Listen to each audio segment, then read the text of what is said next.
Kahit tayo isu tentang Christian living, kahit ada kita, kahit ipilit na nagilimin pa lang nagilimin daw.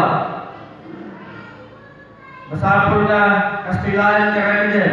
Pag-i mo nga kanan, kahit tayo naidatong di jay templo, mundo idols. So mga nag-Africa nung nagiging saan nga sila di kami, kahit natilaan di kanila. Apay kapsa.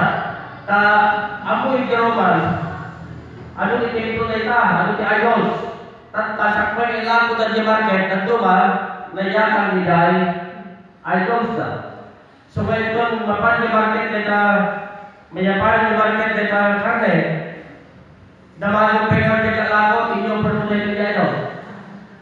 Kamumuntan nga kaguan ka na kuha nga kalako kay iyo perdapay mo na tayo so dahil ko tinakapoy na ta na iyo man tayo dahil kasali ng isu dahil isu dahil i-clean and clean meat tadi tayo mo pamali ka sa atang-atang hindi tayo mo pamali ka over tayo so nga isu nita whether it is clean or unclean meat dan tayo mula na kung-observe diet. Tama tayo vegetarian kapsa kita sa vegetarian. Ngayon nung vegetarian ko pagpanglakil mo nasa santo ka sa balay.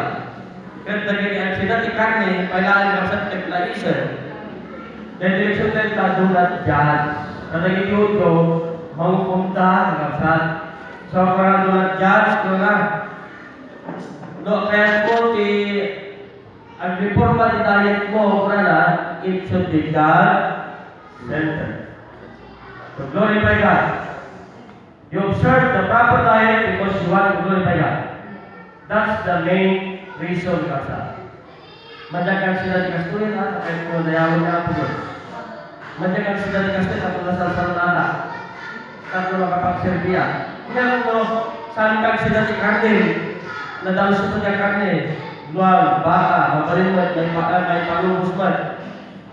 Kahit ang panagdol ka, nasansanto ka nun sa bali, kung gumumo, nagiging at sinapay lang si karne di luwag, saan nga na ipagkakasasya?